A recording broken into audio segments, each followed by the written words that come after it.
सभी को जय मसीह की। प्रभु का धन्यवाद हो कि एक बार फिर इस शाम के समय हम परमेश्वर के वचन पर मनन करने के लिए मिल सके। आपको सभाओं के परिवर्तन के बारे में बताया गया है, इसलिए आज हम गलातियों की पत्री से जैसा हम अध्ययन शुक्रवार को करते हैं, आज बुधवार को करेंगे। हम निकालेंगे उसका 6वां अध्याय। हमने पिछले दिनों 5वें अध्याय को समाप्त करा और आज हम 6वें अध्याय से आरंभ करेंगे और कुछ बातों को सीखेंगे। गैलेशियंस चैप्टर 6 उसका एक आयत से बहुत छोटा सा अध्याय 18 आयत पढ़ लीजिए। यद्यपि हम इस पूरे अध्याय को आज मनन नहीं करने वाले हैं, पर उत्तम एक बात हमेशा करते आए हैं, जैसा हम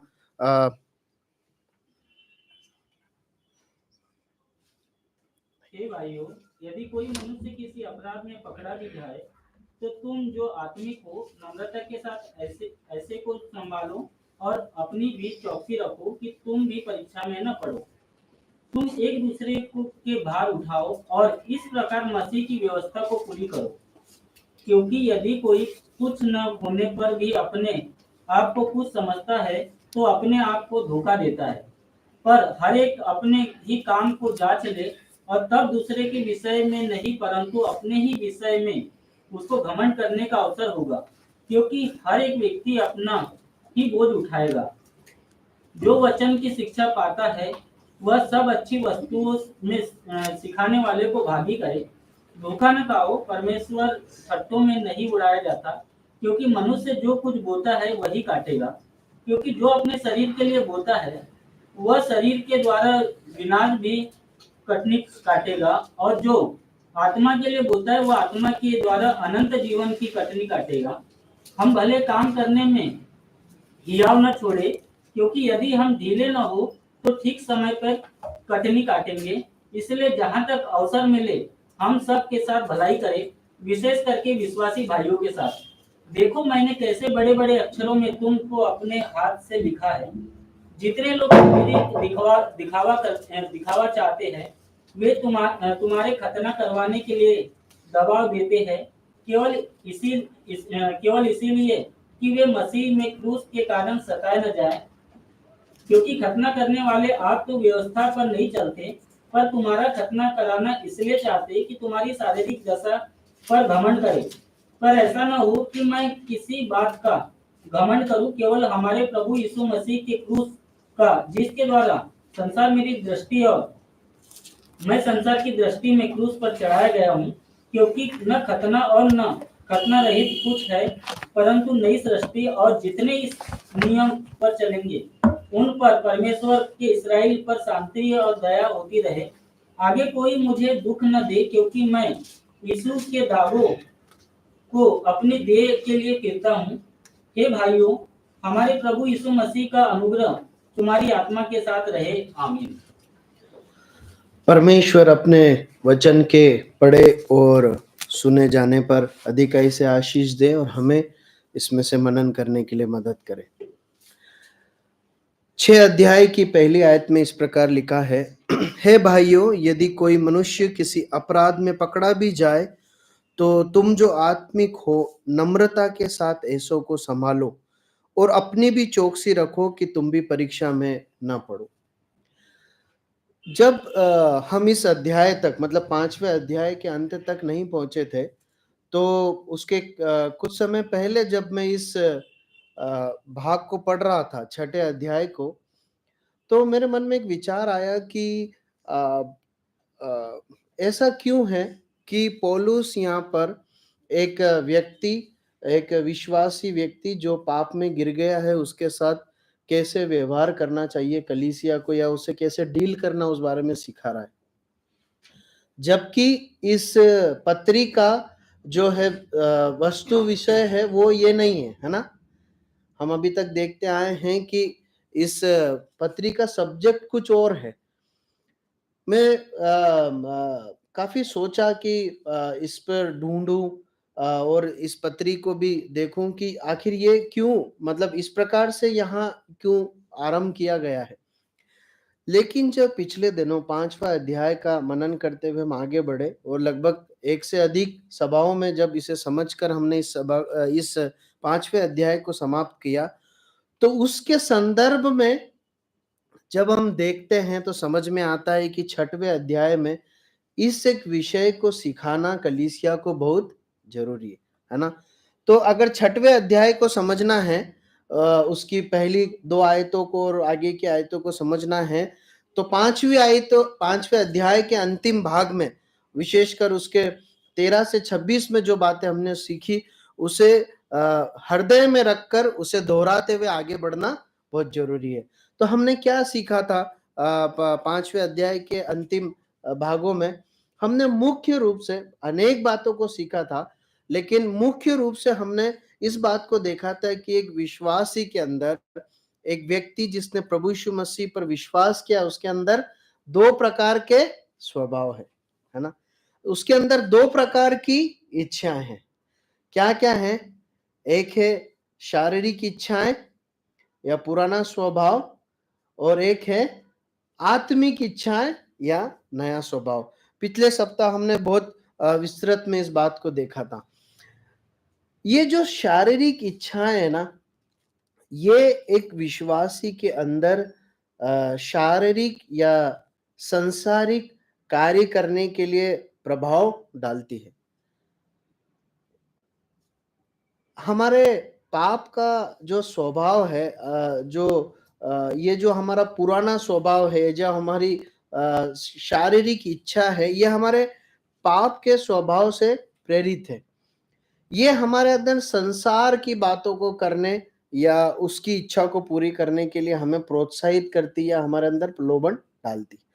और जो आत्मिक स्वभाव है, आत्मिक इच्छा जो है परमेश्वर के द्वारा जो हमारे अंदर डाला गया है उसके आत्मा द्वारा, वो हमें आत्मिक कार्यों को करने के लिए या हमारी आत्मिक इच्छाओं को प्रोत्साहित करने के लिए प्रेरित करती है, प्रभाव डालती।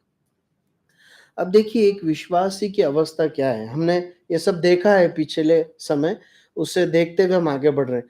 अब देखिए एक एक विश्वासी की, एक सच्चा व्यक्ति जिसने प्रभु यीशु मसीह पर विश्वास किया और वो प्रभु यीशु मसीह के पीछे चल रहा है, उसकी अवस्था क्या है? उसके अंदर 2 प्रकार की इच्छाएँ हैं, एक शारीरिक और एक आत्मिक। एक परमेश्वर का कार्य करने के लिए परमेश्वर की इच्छा अनुसार परमेश्वर के आत्मा से प्रेरित, और एक संसार या शरीर का कार्य करने के लिए इस संसार से प्रभावित और पाप के स्वभाव से प्रभावित। ये दोनों ये दोनों इच्छा या दोनों स्वभाव, ये दोनों जो उसका मनुष्यत्व है नया और पुराना, ये समान रूप से एक विश्वासी के व्यक्तित्व पे या जीवन पर प्रभाव डालता है।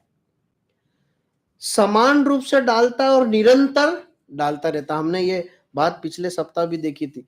जब तक हम इस धरती पर जीवित हैं, तब तक ये दोनों स्वभाव, ये दोनों इच्छाएँ हमारे अंदर क्या रहेगी? जागृत रहेगी। देखिए कभी मसीह जीवन में ऐसा दौर नहीं आएगा कि हमारे अंदर से एक इच्छा पूरी तरीके से खत्म हो जाएगी विश्वासी के जीवन में। मरते दम तक उसके अंदर ये दोनों इच्छाएँ अपना प्रभाव निरंतर डालती जाती। और भैया ने बहुत अच्छे से इस बात को समझाने के लिए बताया था कि ये एक प्रकार का क्या है? ये गृह युद्ध है। मतलब एक व्यक्ति के अंदर एक प्रकार का युद्ध चलता है। उसकी शारीरिक इच्छाएँ उसकी आत्मिक इच्छा को दबाने की कोशिश करती है, उसकी आत्मिक इच्छाएँ उसकी शारीरिक इच्छा को दबाती। इस प्रकार के एक युद्ध या संघर्ष में एक विश्वासी अपने जीवन को जीता है।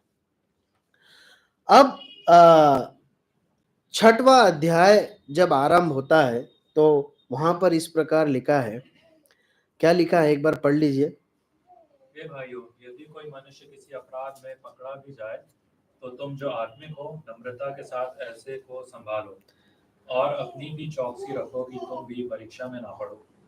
अब जरा ध्यान दीजिए, अब यहाँ पर एक व्यक्ति का जिक्र है जो इस संघर्ष में, है ना, उसके पुराने मनुष्यत्व और नए मनुष्यत्व के साथ उसके शारीरिक इच्छाओं और आत्मिक इच्छाओं के साथ जो संघर्ष है, जो युद्ध में है, उसमें लड़ते-लड़ते क्या हो गया है? क्या हो गया है वो? हार गया है ना? वो गिर गया है। अगर एक ऐसा व्यक्ति गिर जाता है, उस लड़ाई को लड़ने वाला या संघर्ष में जो व्यक्ति वो गिर जाता है, तो कलीसिया को क्या करना चाहिए या दूसरे विश्वासियों को किस तरीके से प्रत्युत्तर देना, उसके बारे में हम सीखते हैं। लेकिन उससे पहले एक ध्यान देने की बात पता है क्या है?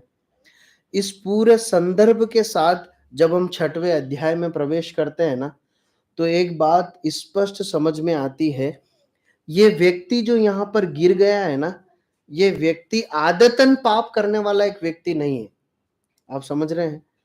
देखिए, पहले उस व्यक्ति के जीवन में पाप के साथ बड़े संघर्ष और लड़ाई की चर्चा की गई है ना?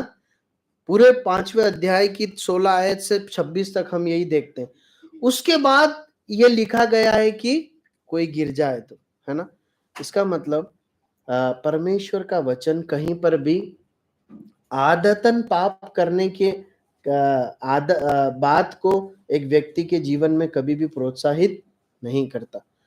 देखिए, आप व्यवस्था विवरण या लेवी व्यवस्था की पुस्तक के में जब पढ़ेंगे, जहां पर अनेक अलग प्रकार के पापों का जिक्र है और उसके लिए सजा है, आपको आप पूरा वहां पर पढ़ेंगे, कहीं पर भी ये नहीं पाएंगे कि जानबूझ करके कहीं पाप हुआ। एक व्यक्ति जानबूझ करके पाप करे तो उसके लिए ऐसा नियम है, ऐसा कहीं भी एक भी नियम नहीं लिखा गया। ध्यान है आपको? वहां पर ऐसा लिखा है अनजाने में पाप हो जाए, है ना? और वो पाप बाद में प्रकट हो, यहां तक लिखा है, पर ऐसा कहीं नहीं लिखा है एक व्यक्ति अगर जानबूझ करके बार बार पाप करे तो उसके साथ ऐसे डील करना। पता है क्यों नहीं लिखा? क्योंकि इस प्रकार की कोई गुंजाइश विश्वासी के लिए रखी नहीं गई है ना? या एक सच्चे मसीही परमेश्वर के जन के अंदर ये बात नहीं पाई जाती कि वो आदतन अपने आप को पाप के हाथ भेजता रहे। ठीक है, हम आगे बढ़ते हैं। एक व्यक्ति है जो पाप के साथ संघर्ष करते हुए पाप में गिर पड़ा है। अब देखिए, इसको यहाँ पर लिखा नहीं है, परंतु बहुत ही व्यवहारिक रूप से ऐसा होता है या होना चाहिए, इसलिए मैंने उसे यहाँ पर नोट किया है। 2 प्रकार से एक व्यक्ति की अवस्था को देखा जा सकता है जिससे पाप हुआ है। एक अवस्था जिसमें जो यहाँ पर लिखी है कि वो पाप प्रकट हो गया, लेकिन क्या हमारे साथ ऐसा होता है हमेशा कि हम अगर कुछ पाप करें तो वो कलीसिया को हमेशा प्रकट हो जाते हैं क्या? नहीं होते, है ना?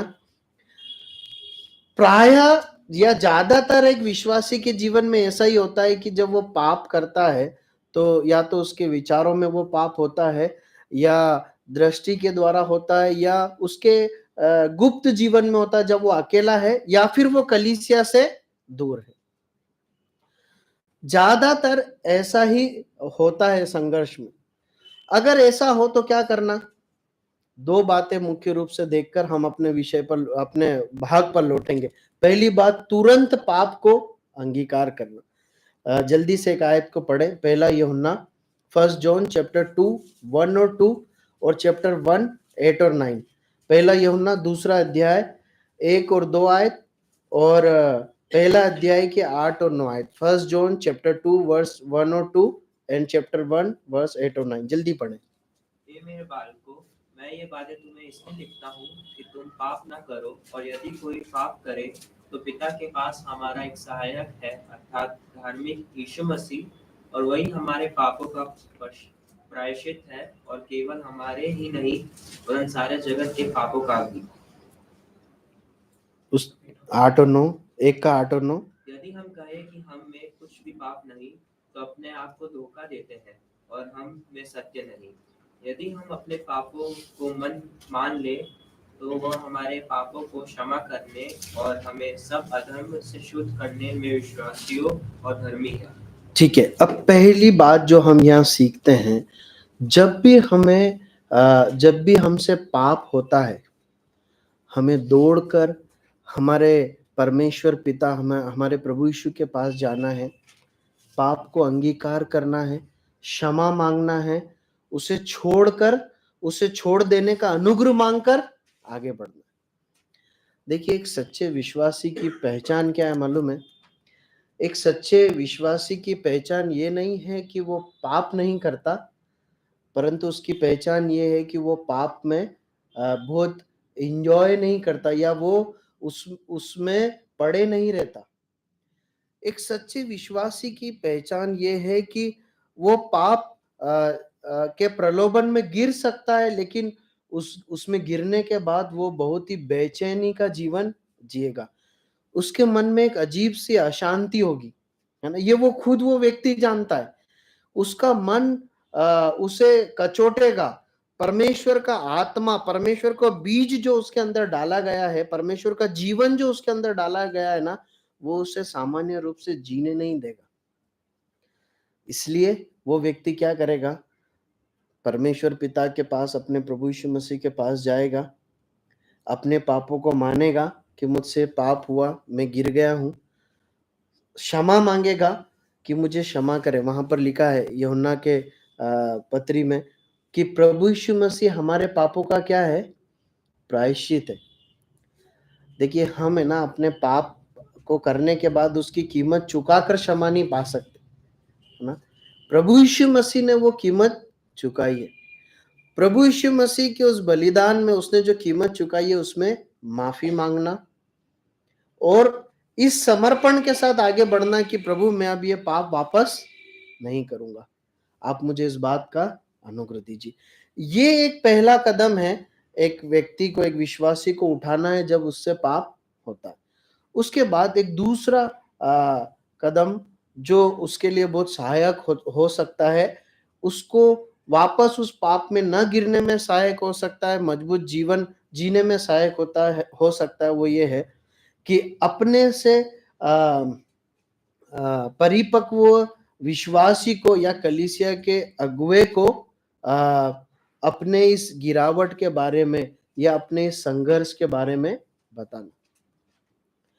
देखिए, मैं अपने मसीह जीवन के अनुभव के आधार पर आपको बता सकता हूं कि यदि आप ऐसा करेंगे ना, तो मैं आपको निश्चय बताता हूं कि आप उन संघर्षों पर जय पा पाएंगे। आप सही मायने में उस पाप की गंभीरता को देख पाएंगे।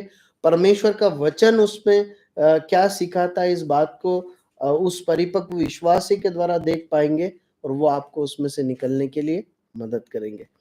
आपको कोई ऐसा पिक्चर परमेश्वर के वचन में मिलता है क्या, जहां पर एक व्यक्ति अपने पाप के विषय में दूसरे किसी भाई को बता रहा है? मिलता है क्या आपको? जल्दी से बताएं। दाऊद कौन सा उदाहरण? जब उसका पाप, मतलब अगर उसने देखा गया फिर वो अपने पाप को मतलब वो अंगीकार करता है। हाँ, पर मतलब देखिए, मैंने बहुत समय सोचा कि क्या ऐसा कोई भाग है, लेकिन मैं ढूंढ नहीं पाया। फिर मुझे ऐसा लगा कि 19 की कहानी, घटना को अगर पढ़े, हमारे पास कोई तथ्य नहीं है, मैं उसे प्रमाणित करके नहीं बोल रहा हूं, पर मैं ऐसा सोच रहा था कि 19 की मुलाकात पौलुस से जेल में हुई थी, है ना? और जेल में रहकर उसने पौलुस के द्वारा उद्धार पाया था। तो हम शायद ऐसा बोल सकते हैं, ऐसा पक्का नहीं है, पर ऐसा हो सकता है कि शायद 19 ने ही बताया हो कि मेरे जीवन में ये प्रॉब्लम्स पहले रही है, ऐसा लगता है। अगर ऐसा माना जाए कि सचमुच ये ऐसा ही है, तो आप देखिए कि 19 ने अगर पौलुस को शायद अगर ये उसी के मुंह से बताया गया है कि ऐसा हुआ है, तो हम देखेंगे कि किस प्रकार से एक परिपक्व विश्वासी ने उसे डील किया। 19 की सहभागिता फिलेमोन के साथ भी रिस्टोर हुई, और उसके बाद उस फिलेमोन के उस क्षेत्र में, उस कलीसियाई क्षेत्र में, इफिसुस में जाकर वो उस क्षेत्र में भी सेवा कर पाया। मतलब क्या है, जब हम जब हम अपनी गिरावटों को शेयर करते हैं ना, तो परमेश्वर के हाथों में और अधिकाई से हम अपने आप को सौंपते हैं कि परमेश्वर हमें उसमें से निकाले, हमें सच्चा अंगीकार पश्चाताप दे और साथ ही हमें आगे के लिए विजयी जीवन दे। मैं आपको बताना चाहता हूँ कि आप किसी भी विजयी विश्वासी, किसी भी मसीही, किसी भी विजय विश्वासी को देखते हैं ना या जानते हैं, अगर आप उनसे पूछेंगे ना, तो आप पाएंगे कि उनके जीवन में ऐसे लोग रहे हैं, एक से अधिक, जो उनके जीवन के सारे फेलियर्स और असफलता को जानते हैं और उनकी मदद के कारण आज वो व्यक्ति एक जयवंत जीवन जी रहा है। ठीक है, प्रभु सहायता करे। ये अति आवश्यक मुझे लगा कि इस विषय को भी देखा जाए कि व्यक्तिगत रीति से जब कलीसिया नहीं जानती कि उस व्यक्ति ने पाप किया, तो उस व्यक्ति को कैसे रिस्पॉन्ड करना है, क्या क्या करना चाहिए। तो हमने देखा, उससे तुरंत पाप अंगीकार करना, क्षमा मांगना, मन फिराना और सही करने के लिए समर्पण करना। और दूसरी बात हमने देखी कि अपने से परिपक्व विश्वासी को या कलीसिया के अगुवे को बताना। ठीक है, अब हम उस बात पर आते हैं जिसमें 6 अध्याय की पहली आयत में लिखा है, अब कलीसिया जान गई है। क्या जान गई है? कि ये जो व्यक्ति है इस संघर्ष में गिर गया है और उससे पाप हुआ है। क्या करना चाहिए? पढ़िए, एक बार और पढ़िए। हे भाइयों, यदि कोई मनुष्य किसी अपराध में पकड़ा भी जाए, तो तुम जो आत्मिक हो नम्रता के साथ ऐसे को संभालो और अपनी भी चौकसी कर रखो। बस काफी काफी। सबसे पहली बात, जब कोई व्यक्ति कलीसिया में जब कोई विश्वासी कलीसिया में पाप में गिर जाता है, तो इस भाग के अनुसार सबसे पहली बात जो सीखने की, ध्यान देने की है कि उस व्यक्ति के मामले में हाथ डालने का अधिकार किसको है? केवल आत्मिक या परिपक्व लोगों को ही है ना? क्या लिखा है? तुम जो आत्मिक हो, तुम जो आत्मिक हो। केवल आत्मिक परिपक्व लोग ही उस मुद्दे में अपने हाथ को डाले या उस व्यक्ति के साथ डील करे या उस व्यक्ति के साथ चर्चा करे। आप समझ रहे हैं? या उस विषय पर अपने निर्णय को सुनाए। देखिए, केवल यहाँ नहीं, अगर आप संपूर्ण बाइबल में संदर्भ उठाकर देखेंगे ना, तो आपको ऐसा ही संदर्भ मिलेगा। आपको ध्यान है, जब इस्राएली लोग मिस्र से कनान देश की ओर यात्रा कर रहे थे, तो उनके आपसी मुद्दों विवादों को, जो कुछ भी मामला होता था, उसे कौन निपटाता था? मूसा के पास आते थे, मूसा निपटाता था। ठीक है, उसके बाद आपको याद है, जब दाऊद ने पाप किया, तो परमेश्वर ने डील करने के लिए किसको भेजा? किसको भेजा? नातान को भेजा। दाऊद से परिपक्व है या दाऊद से कम परिपक्व है? दाऊद से परिपक्व है। जब शाऊल ने पाप किया, तो उसे डील करने के लिए परमेश्वर ने किसको भेजा? शमूएल को भेजा। आप समझ रहे हैं? वो स्त्री जो व्यभिचार में पकड़ी गई थी, लोग उसे किसके पास लाए? प्रभु यीशु मसीह के पास। यद्यपि वो फंसाने के लिए लाए थे, पर लाए क्यों थे? क्योंकि प्रभु यीशु मसीह कौन था? वो क्या मानते थे? कौन है ये? रब्बी है ना? गुरु है। आप समझ रहे हैं? बाइबल में एक समानांतरता पाई जाती है। वो एक सिद्धांत को स्थापित करती। उस सिद्धांत को हम यहाँ देखते हैं। मालूम है क्या? कि जब भी कोई व्यक्ति कलीसिया में पाप में गिरता है, तो ये एक हल्की बात नहीं है। ये कलीसिया के दूसरे भाई बहनों के लिए चर्चा का विषय, गॉसिपिंग का विषय, इधर उधर बात फैलाने का विषय, हंसी का विषय नहीं है, परंतु ये गंभीर बात है जिसे परिपक्व लोग ही क्या करेंगे? डील करेंगे। प्रभु ना करे ऐसा हो, परंतु इसलिए कि कलीसिया में सिखाया जाना जरूरी है। कभी आपके साथ जिस कलीसिया में आप हैं ऐसा होता है, तो क्या करना है? यदि आप अगुओं के स्थान पर नहीं हैं यदि आप परिपक्व अवस्था में नहीं है तो अपने हाथों को, अपने आप को उस मामले से दूर रहना और क्या करना है मालूम है? चुप रहना है। उस भाई के उस पाप में से निकलने के लिए प्रार्थना करना, हम उसमें आएंगे। लेकिन एक बहुत महत्वपूर्ण बात क्या है मालूम है? ये सब जब होता है ना, तो ये एक पर्दे में की जाने वाली कार्रवाई है। देखिए एक आयत को पढ़िए, याकूब उसका 5 अध्याय 20 आयत। याकूब 5 अध्याय 20 आयत। तो वह यह जान ले कि जो कोई किसी भटके हुए पापी को फेर लाएगा, वह एक प्राण को मृत्यु से बचाएगा और अनेक पापों पर पर्दा डालेगा। देखिए परमेश्वर का वचन है ना, इस सिद्धांत को सिखाता है। अगर आप ध्यान देंगे तो आप पाएंगे, परमेश्वर के अन्य वचनों को तुलना करने पर भी आप पाएंगे कि परमेश्वर पापों पर पर्दा डालने वाला परमेश्वर है। और जब कोई व्यक्ति पाप में गिरता है तो ये पर्दे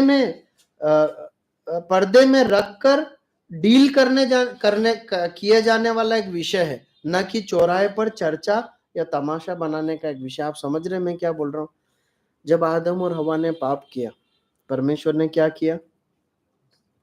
डील किया, लेकिन उनके वस्त्र उन्हें पहना के दिए। परमेश्वर ये भी तो कर सकता था कि उन्हें नंगा ही छोड़ता, जाओ अब तुम ऐसे ही घूमो, और ताकि तुम्हें एहसास हो। आप समझ रहे? हम आमतौर पर कोर्ट में भी देखते हैं तो बंद कमरे में कार्रवाई होती है। सब लोग जा सकते हैं क्या भीड़ लगा के? कभी आप कोर्ट गए हैं क्या? कोई गया है क्या? नहीं गया। आप गए हैं, विलियम भैया गए हैं, मैं भी गया हूं। पता है क्या होता है? वहां पर चुनिंदा लोग ही होते हैं, और कभी जो जज है उसको ऐसा लगता है ना कि जरूरत से ज्यादा लोग हैं, तो वो तुरंत बोल देते हैं वो कि इस केस से जुड़े हुए लोगों के अलावा जितने भी लोग हैं वो बाहर चले जाएं। क्यों? क्योंकि ये कार्रवाई गंभीरता से और पर्दे में की जाने वाली कार्रवाई। इसका मतलब ये नहीं कि लिपापोती करना है, परंतु गंभीरता से मुद्दे को देखना, समझना बहुत जरूरी है। ठीक है, प्रभु सहायता करे। पहली बात, यह केवल आत्मिक अगुओं और परिपक्व विश्वासियों द्वारा हल किया जाने वाला या हैंडल किया जाने वाला एक मुद्दा है। इसी के अंदर हमने दूसरी बात देखी कि इसे पर्दे में, ये कार्रवाई पर्दे में होना चाहिए। मतलब उस पाप का अनावश्यक न्यूज बनाकर फैलाना, गॉसिपिंग करना, हंसी करना, ये कदापि नहीं होना चाहिए। अगली बात की ओर आते हैं। अगली बात में हम देखते हैं, वहां पर लिखा है कि तुम जो आत्मिक हो नम्रता के साथ क्या करो? ऐसों को संभालो। ऐसों को मतलब किसको? जो पाप में गिर गया है उसको कैसे संभालना है? नम्रता के साथ संभालना है ना? नम्रता के साथ उस भाई के साथ डील करना। देखिए इसका मतलब ये नहीं है कि उस व्यक्ति को पुचकारना है या उस मुद्दे को हल्के से डील करना है, परंतु उसे धुतकारना नहीं है ना?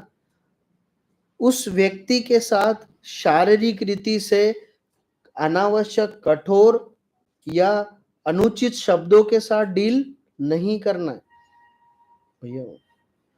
देखिए आप याद रखिएगा इन सिद्धांतों को।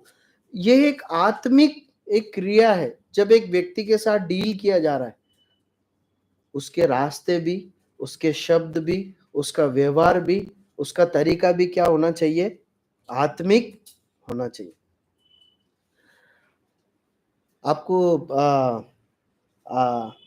आपको वो घटना ध्यान आती है जब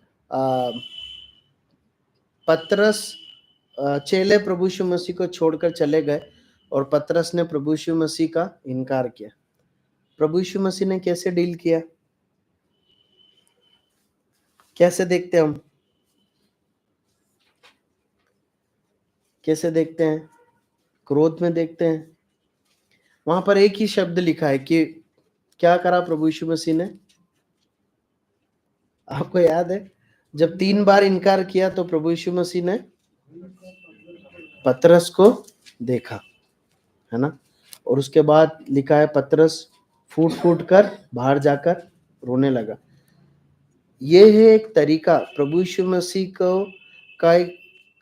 एक बहुत प्रैक्टिकल उदाहरण, हम एक रियल उदाहरण देखते हैं कि किस प्रकार से प्रभु यीशु मसीह ने डील किया अपने शिष्यों की गिरावटों को, है ना। देखिए जब ये मुद्दा डील किया जाता ना, ऐसा एक व्यक्ति जब कोई पाप कर बैठता है तो एक से अधिक भाई लोग जब इसे डील करते हैं तो बहुत ही प्रार्थना पूर्वक और आत्मा में परमेश्वर पर निर्भर रहकर करना इसे बहुत जरूरी है। इसके सहायक के रूप में एक आयत को पढ़िए, 1 कुरिन्थियों 2:15। 1 कुरिन्थियों 2:15। आत्मिक जन सब कुछ जांचता है, परंतु वह आप किसी से जांचा नहीं जाता। देखिए ये एक दूसरा एक संदर्भ है, लेकिन वहां एक बात लिखी, आत्मिक जन क्या करता है मालूम है? सब कुछ जांचता है। क्यों परमेश्वर ने आत्मिक लोगों को इसमें हाथ डालने के लिए बोला है मालूम है? क्योंकि एक आत्मिक व्यक्ति ही आत्मिक तरीके से उसका निरीक्षण करेगा, उसका परीक्षण करेगा उस मुद्दे का, उस व्यक्ति का, ताकि उस व्यक्ति के साथ मनुष्य नहीं परंतु कौन डील करे मालूम है? परमेश्वर डील करे। क्योंकि पाप अंगीकार कौन लेकर आता है? पाप के प्रति कायल कौन करता है? मनुष्य करता है क्या? कौन करता है? पवित्र आत्मा करता है, परमेश्वर करता है ना।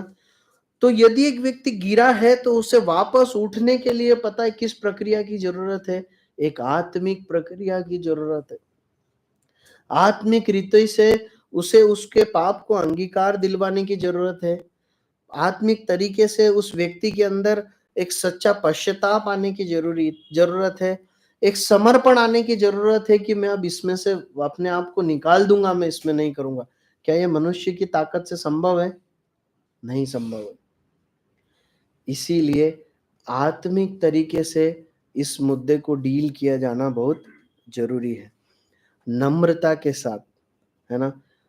प्रेम को प्रकट करते हुए इस कार्य को किया जाना जरूरी है। ठीक है, तीसरी बात देखते हैं। वहां पर लिखा है, तुम जो आत्मिक हो नम्रता के साथ ऐसों को संभालो, है ना।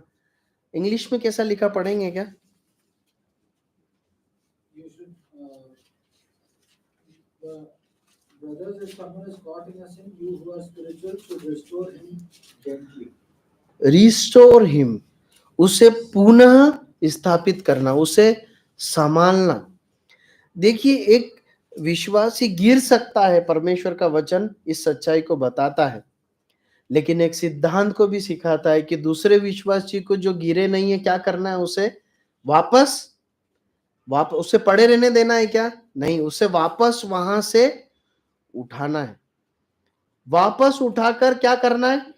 खड़ा करना है और वापस उसे चलाना है। हिंदी में लिखा है संभालो, इंग्लिश में लिखा है रिस्टोर करो, उसे वापस पुनः स्थापित करो, पहले जैसी अवस्था में लेकर आओ। और इसके लिए जो इब्रानी में मूल जो इसका शब्द है ना, जैसे इंग्लिश में ट्रांसलेट करके इंग्लिश में रिस्टोर लिखा गया है, हिंदी में संभालना लिखा गया है, यदि आप ओरिजिनल हिब्रू में पढ़ेंगे तो उस शब्द का जो मूल अर्थ है पता है क्या है?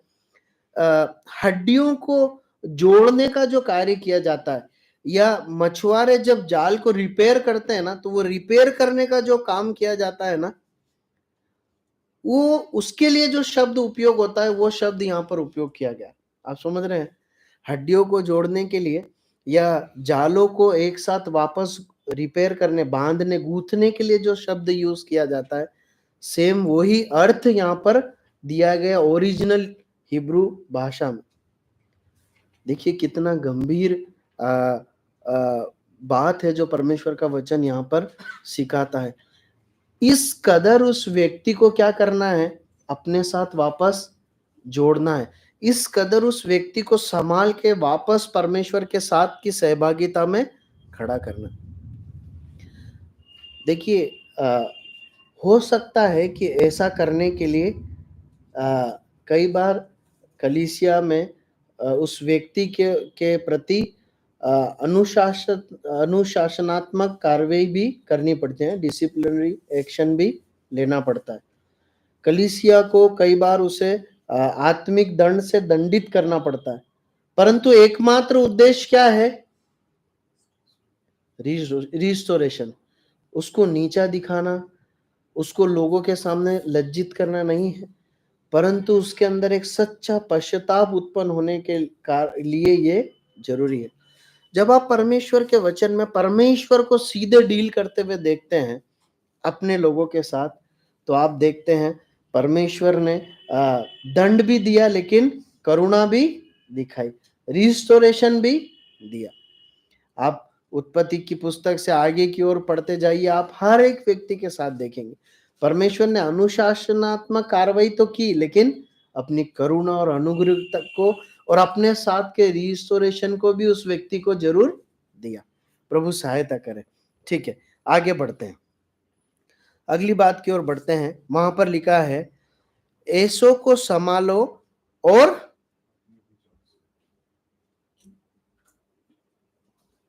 अपनी भी चौकसी करना। देखिए, जो लोग परिपक्व हैं, जो लोग आत्मिक रीति से स्थिर हैं, है ना, अगुवे हैं, जब उस व्यक्ति के साथ डील कर रहे हैं ना, तो अपने मन के अंदर, अपने हृदय के अंदर एक बात जरूर याद रखते हुए डील करना, क्या? कि मैं भी उसी मिट्टी का बना हूं। ये मेरा भाई जिस मिट्टी का बना है, मैं भी सेम टू सेम उसी मिट्टी का बना हूं। इसके अंदर जो स्वभाव ने जिसे गिरा दिया, इसे गिरा दिया, वही स्वभाव समान रूप से किसके अंदर है? मेरे अंदर भी। मैं भी क्या हो सकता हूं?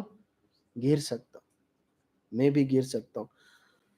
किसी भी विश्वासी को जब हम गिरते हुए देखते हैं ना, तो एक बात याद रखना, सबसे पहला विचार जो मन में आना चाहिए, मुझे जो लगता है वो ये है कि मैं भी गिर सकता हूं। कोई फर्क नहीं पड़ता कि आप उन लोगों में हो या ना हो जो इस मुद्दे को डील करेंगे, परंतु आप एक विश्वासी हैं। इसलिए यदि किसी विश्वासी की गिरावट के बारे में सुने, तो सबसे पहले अपने बारे में सोचना, मैं भी इसी मिट्टी का हूं, मैं भी गिर सकता हूं। मुझे क्या करना है? सावधान रहना है। प्रभु सहायता करें। कई बार मैं अपने घर में एक बात को बोलता हूं या मेरी टीम को बोलता हूं, जब मैं जहां नौकरी करता हूं, पहले कहावत बोली जाती थी कि व्यक्ति ठोकर खा के ही सीखता है ना, सुनिए आपने, ठोकर खा के ही सीखते हैं, है ना। परंतु आज की, ये पुरानी कहावत थी, आज की कहावत है क्या मालूम है? कि समझदार व्यक्ति वही है जो दूसरे को ठोकर खाते हुए देखे और खुद सीख जाए, है ना। समझदार व्यक्ति वो है, पहले ऐसा बोलते थे, जो ठोकर खाकर सीख जाता है, पर आज समझदार किसको बोलते मालूम है? जो दूसरे को ठोकर खाते हुए देखे और खुद सीख जाए। ठीक है, प्रभु सहायता करे। आगे बढ़ते हैं, एक आयत पढ़ लीजिए संदर्भ में, 1 कुरिन्थियों 10:12। 1 कुरिन्थियों 10:12। इसलिए जो समझता है मैं स्थिर हूँ, वह चौकस रहे कि कहीं गिर ना पड़े। जो समझता है कि मैं स्थिर हूं, उसे क्या करना है? सावधान रहना है कि गिर ना पड़े। आप आयत लिख लीजिए, 1 कुरिन्थियों 10:12। ठीक है, अब इसकी दूसरी आयत पढ़िए, गलातियों 6:2। तुम एक दूसरे के भार उठाओ और इस प्रकार मसीह की व्यवस्था को पूरा करो। वहां पर लिखा है, तुम एक दूसरे का भार उठाओ। देखिए, यहां पर 5वीं आयत पढ़िए इसी की। क्योंकि हर एक व्यक्ति अपना ही बोझ उठाएगा। देखिए, ऊपर लिखा है एक दूसरे का भार उठाओ, यहां पर लिखा है हर व्यक्ति अपना ही बोझ उठाएगा। दोनों में अंतर है ना। एक बोझ है, ये एक क्रूस है जो व्यक्तिगत रीति से उठाया जाता है, उसको खुद को ही करना है, वो परिश्रम, वो संघर्ष, वो खुद को करना है। साथ ही साथ एक दूसरा सिद्धांत भी है ये जो गिरा हुआ व्यक्ति है ना, दूसरी आयत में जो लिखा है एक दूसरे का भार उठाओ, इसका मतलब क्या है मालूम? सही अर्थ में इसे समझे तो ये जो व्यक्ति है ना, जो एक एक विशेष पाप में या प्रलोभन में या संघर्ष में होकर गुजर रहा है या गिर गया है, उस भाई के साथ मिलकर खड़े हो जाना और उसके उस संघर्ष में सहभागी हो जाना। आप समझ रहे हैं? उसके साथ जैसे एक ही जुए में एक जुए में दो बैल होते हैं, कुछ उस प्रकार का एक चित्र है। उस भाई के साथ खड़े होकर मानो उसके बोझ को आप अपने ऊपर ले रहे हैं कि भाई मैं तेरी मदद करूंगा कि इसमें से कैसे निकलना है, और मैं तेरे साथ प्रार्थना में समय बिताऊंगा, मैं तुझे फोन करूंगा, तू मुझे फोन करना और तू ऐसा करना। मतलब क्या कर रहे हैं? मिलकर उसे उसमें से निकालने की कोशिश कर रहे हैं। देखिए वहां पे एक शब्द आया है, लिखा है कि इस प्रकार तुम क्या करो, मसीह की व्यवस्था को पूरी करो। तो इस बात को समझने के लिए मैं भी मसीह की व्यवस्था को जरा देख लेते हैं। यूहन्ना 13 अध्याय 34 आयत क्या लिखा है? यूहन्ना 13 और 34, जॉन चैप्टर 13 वर्स 34।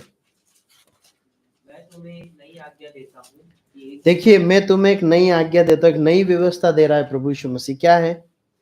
एक दूसरे से प्रेम रखो, जैसा मैंने तुमसे प्रेम रखा है वैसे ही तुम भी एक दूसरे से प्रेम रखो। अब इसकी 8 आयत पढ़िए। पतरस ने उनसे कहा, तू मेरे पांव कभी ना धोने पाएगा। यह सुनकर यीशु ने उससे कहा, यदि मैं तुझे ना धोऊं तो मेरे साथ 13 का 8 ही है क्या? यूहन्ना 13 का 8, ठीक है। माफ कीजिए, ये ठीक है। 13 का 34 काफी है।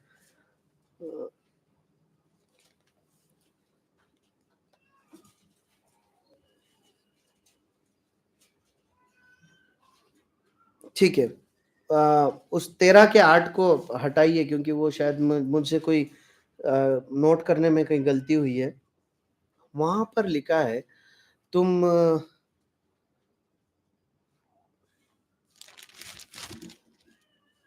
अपने भाई को अपने समान प्रेम करें। और एक आयत जो मैं मिस कर रहा हूं उसमें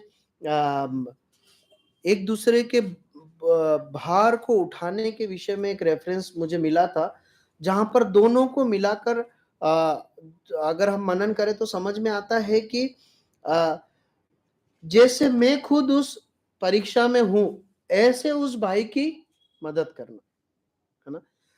जैसे मैं खुद होके उस परीक्षा में से गुजर रहा हूं, इस प्रकार से हमें उस भाई की मदद करना है।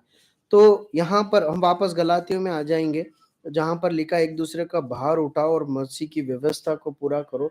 इसका मतलब ये है कि मसीह ने जो व्यवस्था दी है, जहां पर अपने समान अपने भाई को प्रेम करना है। मतलब अगर मैं गिर गया हूं, मतलब मेरा भाई गिर गया, मतलब मैं खुद गिरा हूं, ये जानकर उसके भार को उठाने में मदद करना। ठीक है। उसके बाद देखिए इस संबंध में बहुत सारी बातें, एक व्यक्ति जब पाप में गिरता है तो इस संबंध में परमेश्वर का वचन बहुत सारी बातें बताता है। वरन कलीसिया के को कैसे उस पर कार्रवाई करना है, क्या करना है, इसके विषय में भी बहुत सारी बातें। हम उस विषय का अध्ययन नहीं कर रहे हैं, कलीसिया की अनुशासनात्मक कार्रवाई के विषय का अध्ययन नहीं कर रहे हैं, इसलिए हम इस भाग का अध्ययन कर रहे हैं। इसलिए भाग में जो बातें आ रही उसी देख के आगे बढ़ रहे हैं, तो हम उन सब बातों में नहीं जाएंगे। एक अंतिम बात देखकर हम समाप्त करेंगे, क्योंकि इस विषय को हमने छुआ है। हम अंतिम बात इस प्रकार से देख सकते हैं, पढ़िए यूहन्ना 21वां अध्याय उसकी 15 से 17 आयत। यूहन्ना 21वां अध्याय उसकी 15 से 17 आयत। भोजन करने के बाद यीशु ने शिमोन पतरस से कहा, हे शिमोन यूहन्ना के पुत्र, क्या तू इनसे बढ़कर मुझसे प्रेम रखता है? उसने उससे कहा, हाँ प्रभु, तू तो जानता है कि मैं तुझसे प्रीति रखता हूँ। उसने उससे कहा, मेरे मेमनों को चरा। उसने फिर दूसरी बार उससे कहा, हे शिमोन यूहन्ना के पुत्र, क्या तू मुझसे प्रेम रखता है? उसने उससे कहा, हाँ प्रभु, तू जानता है कि मैं तुझसे प्रीति रखता हूँ। उसने उसने उससे कहा, मेरी भेड़ों की रखवाली कर। काफी है। देखिए यहाँ पर 3 बार प्रभु यीशु मसीह पतरस को अपनी भेड़ों की रखवाली करने या उन्हें चराने या उन्हें देखभाल करने के लिए बोलते हैं। एक महत्वपूर्ण पार्ट जो परमेश्वर का वचन सिखाता है, मालूम है क्या है? जो गिर कर वापस उठते हैं ना, परमेश्वर उन्हें दूसरों को संभालने का भी अनुग्रह या जिम्मेदारी देते हैं। आप समझ रहे हैं? जो गिर कर वापस उठते हैं, पड़े नहीं रहते, परंतु उस पर विजय हासिल करते और जीते हैं ना, परमेश्वर उनके जीवन में अवसर प्रदान करते हैं या उन्हें एक जिम्मेदारी देते हैं कि वो दूसरे जब विश्वासी गिरे तो उन्हें क्या करें? उठा सके, है ना? उठा सके, उन्हें मजबूत कर सके। पतरस यहाँ पे बहुत एक सिद्ध विश्वासी है क्या? नहीं है, परंतु वो ऐसा एक विश्वासी है, एक ऐसा शिष्य है जो गिरा, जिसने मन फिराया और जिसने फिर प्रभु के लिए अपने जीवन को सौंप दिया। प्रियो, यदि गिर गए हैं तो वापस उठना है। न केवल परमेश्वर उठा सकता है, परंतु आने वाले समय में कोई गिरे तो उन्हें वापस उठाने के लिए क्या कर सकता है? हमें अनुग्रह या मदद कर सकता है। प्रभु सहायता करे, इन वचनों के पढ़े और सुने और मनन किए जाने पर आशीष दे और इसके अनुसार करने के लिए हमारी मदद करे। प्रभु के नाम की महिमा।